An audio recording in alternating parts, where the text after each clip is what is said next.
مکہ اور مدینہ یہ دو ایسے مقامات ہیں جو مسلمانوں کی لائف میں ایک بہت ہی اعلیٰ مقام رکھتے ہیں۔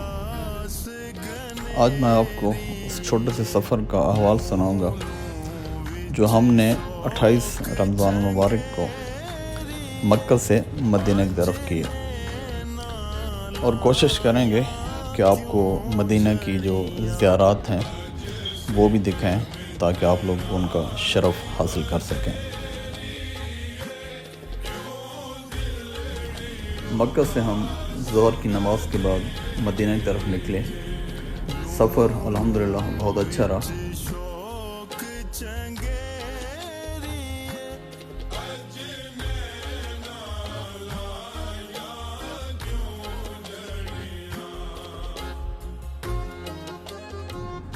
موسم بہت اچھا تھا، بادل گھرے ہوئے تھے تو اس لیے زیادہ گرمی کا احساس نہیں ہوا۔ راستے میں حاجیوں کے لیے پارکنگ کا بھی انتظام ہے اور وہاں پر پولیس کی چیکنگ بھی چل رہی تھی۔ بادلوں والے موسم کو انجوائے کرتے ہوئے ہم نے اپنا سفر مدینہ کی طرف جاری رکھا۔ رمضان کی وجہ سے اور رش ہونے کی وجہ سے سیکیورٹی کے لیے بہت اچھے انتظامات کیے گئے تھے۔ آپ دیکھ رہے ہیں کہ ہوا میں ایک ہیلی کاپٹر آپ کو نظر آ رہے ہیں، تو یہ یہاں کی بہت ہی اچھی چیزیں ہیں جو دیکھنے کو ملتی ہیں۔ ہم چلتے ہوئے آلموسٹ افطار کے ٹائم مدینہ منورہ انٹر ہوئے، اور ہم نے آلریڈی ہوٹل کی بکنگ کرائی ہوئی تھی، تو ہم افطار سے 10 منٹ پہلے وہاں پر پہنچے ہیں۔ کیونکہ رمضان میں رش زیادہ رہتا ہے اس لیے ہم نے ایڈوانس بکنگ کرا لی تھی، لیکن ہم بدقسمت رہے کہ جب ہم وہاں پہنچے تو ریسیپشن بھی کوئی نہیں تھا۔ ہماری 5ویں یا 7ویں کال پہ انہوں نے ریسپانس کیا، اور جب ہم نے ان کو بتایا کہ ہم یہاں آپ کا ویٹ کر رہے ہیں تو ان کا کہنا تھا کہ جی ہم افطار کے بعد ہی آئیں گے، اس وقت آپ کو انٹرٹین نہیں کر سکتے۔ تو ہم نے سوچا کہ بجائے جہاں انتظار کرنے کے ہم روضہ رسول کی طرف چلتے ہیں اور وہاں کسی اور ہوٹل کو دیکھتے ہیں۔ تو ہم نے وہاں سے جانے میں عافیت سمجھی اور ہمیں ایک اور اچھا ہوٹل مل گیا۔ اس کے ساتھ ایک پاکستانی ریسٹورنٹ تھا جہاں بیٹھ کر ہم نے کھانا کھایا افطار کی، کیونکہ ہم بھوکے چل رہے تھے۔ افطار کرنے کے بعد ہم نے جو ہے وہ ہوٹل کے اندر اپنا سامان اور سارا کچھ رکھا جو ہم نے وہاں سے حرم سے تقریباً 15 سے 20 منٹ کے واکنگ ڈسٹینس پہ تھا۔ پھر رات کے 10 بجے ہم حرم کی طرف گامزن ہوئے۔ بہت ہی بہترین پرنور اور اچھا سفر تھا۔ دنیا جاگ رہی تھی، بہت خوبصورت روشنیوں کا شہر، ہر طرف آپ کو ایک بہترین اور زبردست قسم کا احساس ہوگا۔ ایک سکون ہے، ایک مزہ ہے، ایک الگ ہی طرح کی کیفیت ہے جو آپ کو مدینہ کے اندر محسوس ہوتی ہے۔ 15 سے 20 منٹ کی واک کر کے ہم رسول پاک صلی اللہ علیہ وسلم کے حرم میں پہنچے۔ رش زیادہ ہونے کی وجہ سے ہم نے صحن میں کھڑے ہو کر پہلے رسول پاک صلی اللہ علیہ وسلم کے روضہ کی زیارت کی۔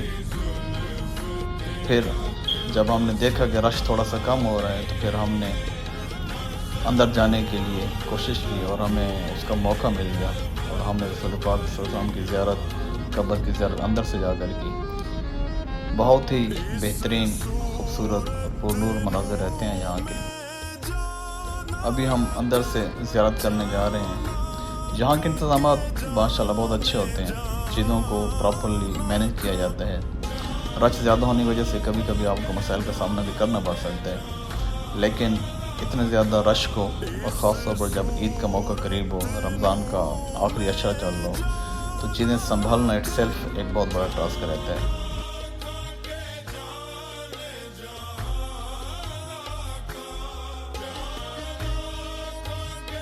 ابھی ہم مسجد نبوی کے گیٹ سے رسول پاک کے حرم کی طرف انٹر ہو رہے ہیں۔ یہ اندر کے مناظر ہیں۔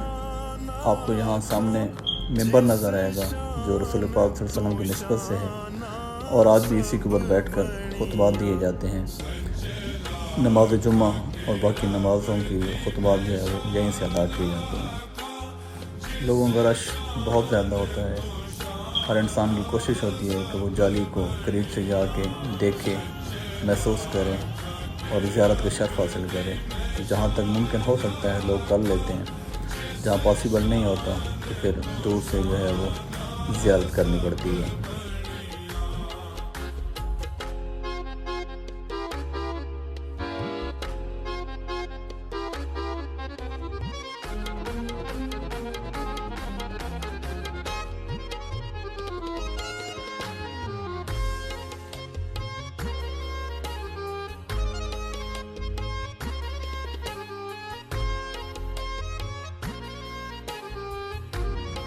زیارت نبوی کے بعد ہم کافی دیر مسجد نبوی میں بیٹھے رہے اور وہاں کے پرنور ماحول کو محسوس کرتے تھے. بہت ہی اچھا پرسکون اور دل کو سکون دینے والا لمحات ہوتے ہیں وہاں پہ. اور آپ یقین کریں کہ آپ مسجد نبوی میں تھوڑی دیر کے لیے بس صرف محسوس کریں, ہر چیز کو چھوڑ دیں اور وہاں کے ماحول کو, وہاں کی روحانیت کو محسوس کرنے کی کوشش کریں تو دل کو ایک بہت سکون ملتا ہے.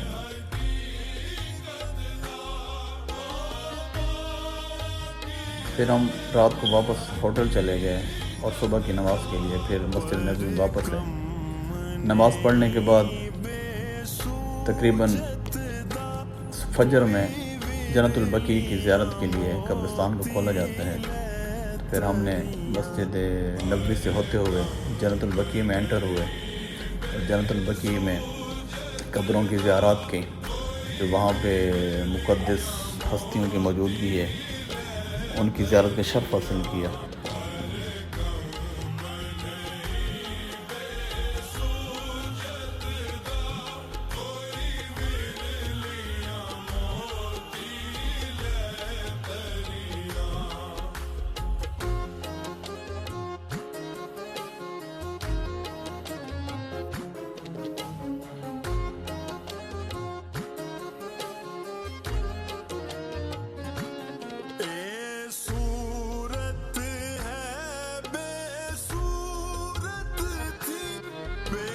جب ہم وہاں پہ فوٹوز بنا رہے تھے تو ہمیں یہ انڈیا سے ہمارے بزرگ, ہمارے قابل احترام بزرگ ہمیں ملے. انہوں نے ہمیں پکچرز اور ویڈیوز بنانے کے لیے کہا تو ان کے لیے ہم نے کچھ کیپشنز لیے جو کہ بعد میں ہم نے ان کو واٹس ایپ پر سینڈ کر دیے.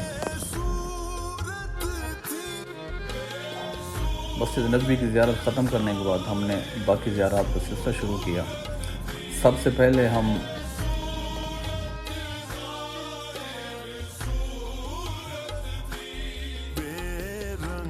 حضرت سلمان فارسی کے باغ پر پہنچے. وہاں پر ایک کنواں ہے جس کو ابھی بہت اچھے سے مینٹین کر دیا گیا ہے. اس کی نسبت سلمان فارسی کے کنویں سے دی جاتی ہے کہ وہاں کے پانی سے آبشار کیا جاتا تھا. اور آپ ابھی بھی وہاں پر پانی کی بوٹل اپنے ساتھ اگر لے جاتے ہیں تو تبرکن وہاں سے آپ اس کو فل کر سکتے ہیں, اپنے ساتھ لے کے جا سکتے ہیں. لیکن ایک نارمل چھوٹی پانی کی بوٹل آپ وہاں سے فل کر سکتے ہیں. یہ نیچرل گراؤنڈ ہے, جو نیچرل واٹر ہے جو نیچے سے آ رہا ہے. ہم نے وہاں پہ اس کو استعمال کیا, اس سے ہاتھ منہ دھویا, اس کی زیارت کا شرف حاصل کیا, وہاں پہ گھومیں اور پھر ہم اگلی زیارت کے لیے وہاں سے موو کر گئے.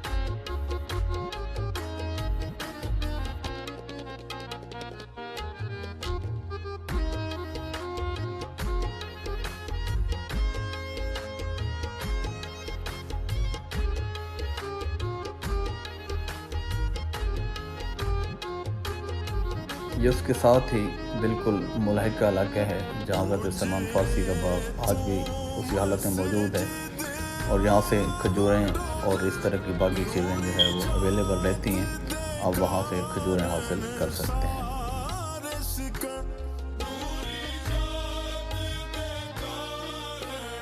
پھر وہاں سے ہم بیر عروسی کی طرف گئے.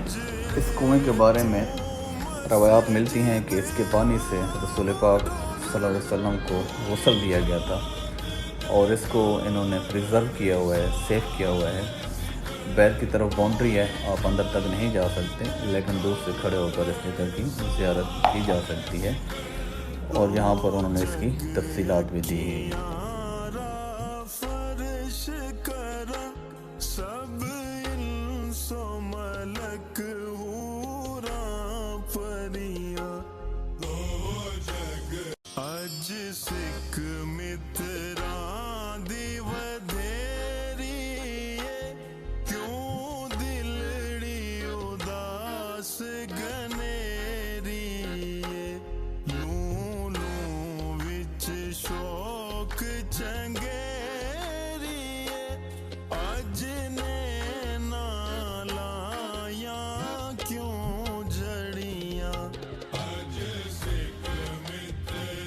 اس سے تھوڑے سے فاصلے پر ایک باغ ہے جس کی مٹی کو خاک شفا کا نام دیا جاتا ہے۔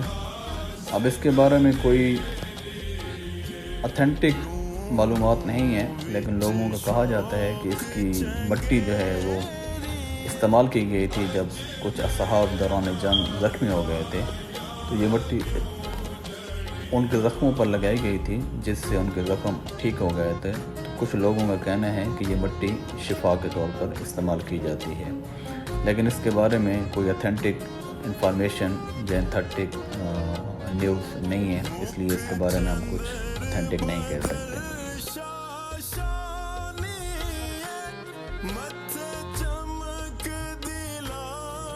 پھر وہاں سے چلتے ہوئے ہم ایک اور زیارت کے لیے گئے۔ اس زیارت کے بارے میں کہا جاتا ہے کہ یہ وہ جگہ ہے جہاں مولا حسین نے جب مکہ سے کوچ کیا تھا تو وہ مکہ سے باہر نکل کر شام کے وقت مغرب کے ٹائم انہوں نے یہاں پر اپنا پڑاؤ کیا تھا، یہاں رکے تھے، اور پھر کربلا کی جنگ کے بعد جب اہل بیت واپس آئے تو انہوں نے اس ایریا میں اپنا مسکن بھی رکھا ہے اور اس ایریے کو اپنے گھر کے طور پر استعمال کیا ہے۔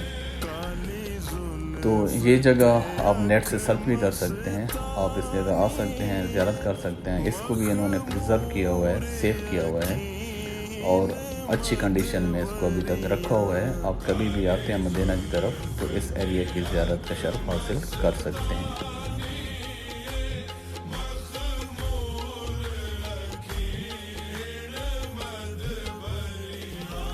یہ غزوہ خندق کا ایریا ہے جہاں پر 7 مساجد بنائی گئی ہیں۔ کہا یہ جاتا ہے کہ یہ 7 مساجد 7 رسول پاک کے جو کمپینینز ہیں ان کے نام سے ہیں، مختلف مساجد ہیں۔ اب یہاں سے آپ اوپر کی طرف آتے ہیں تو یہ ایک مسجد ہے جس کو مسجد علی کے نام سے شاید پکارا جاتا ہے۔ یہاں پر رسول پاک نے نوافل ادا کیے تھے اور اکثر لوگ یہاں جب آتے ہیں تو زیارت بھی کرتے ہیں اور یہاں پر نفل ادا کرتے ہیں۔ یہاں سے کھڑے ہو کر آپ اوپر کی طرف دیکھ سکتے ہیں، کچھ پرانی ہسٹری کی چیزیں جو آپ کو نظر آئیں گی، اور آپ مدینہ میں 7 ماسک کے نام سے سرچ کریں گے تو آپ کو یہ ایریا مل سکتا ہے۔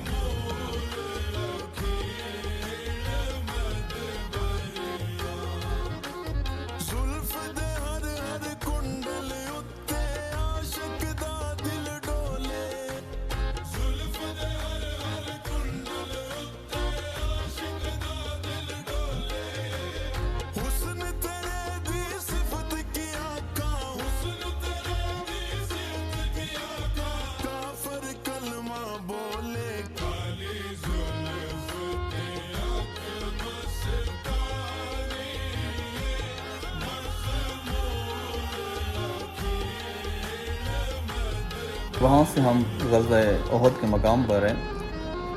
یہاں پر جو ہے وہ آپ کو پوری تفصیل نقشے کے ساتھ نظر آئے گی کہ مطلب انہوں نے اس کو بنایا ہوا ہے کہ کون سا لشکر کہاں پہ واقع تھا، کیسے حملہ ہوا ہے اور کیسے وہاں سے جو ہے باقی چیزیں وقوع پذیر ہوئی ہیں۔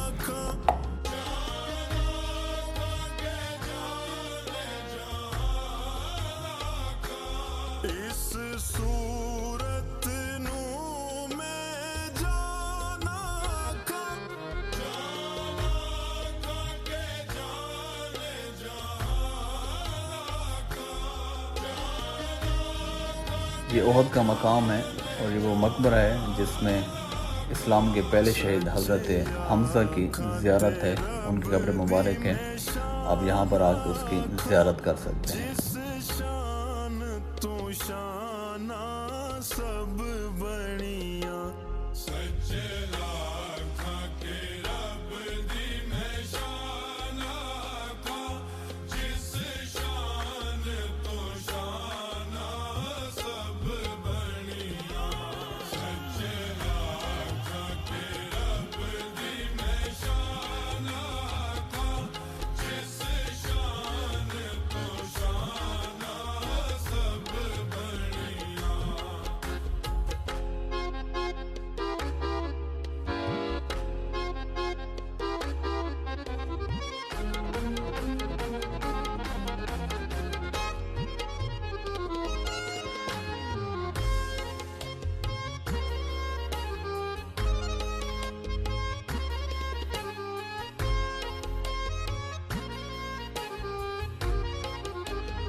یہ ہماری آج کی تقریباً آخری زیارت تھی، اور پورا دن گزرنے کے بعد آلموسٹ افطار کا ٹائم بھی ہو چکا تھا، اور وہاں پر آپ کو افطار کا انتظام بھی دیکھنے کو ملا۔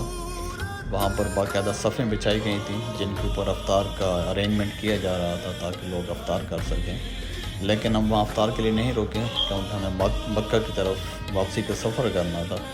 تو ہم وہاں سے واپسی کے سفر کے لیے یہ زیارت مکمل کرنے کے بعد مکہ کی طرف ہم واپس نکلنا شروع ہو گئے۔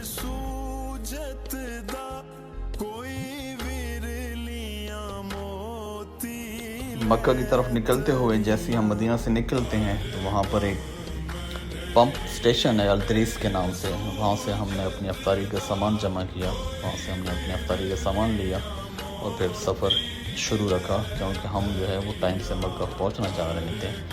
افطار ہم نے رستے میں ہی کر لیا جب افطار کا ٹائم ہوا، اور رات کے تقریباً 1 بجے ہم الحمدللہ مدینہ کی زیارت مکمل کر کے مکہ میں داخل ہو گئے، اور پھر عید کا دن جو ہے وہ ہمارا مکہ میں گزرا۔ اس کی ذات کا بہت احسان ہے، شکر ہے الحمدللہ۔ آپ لوگ کبھی آئیں ان مقامات کی زیارت کریں تو ہمیں اپنی دعاؤں میں ضرور یاد رکھیے گا۔ جزاک اللہ خیر۔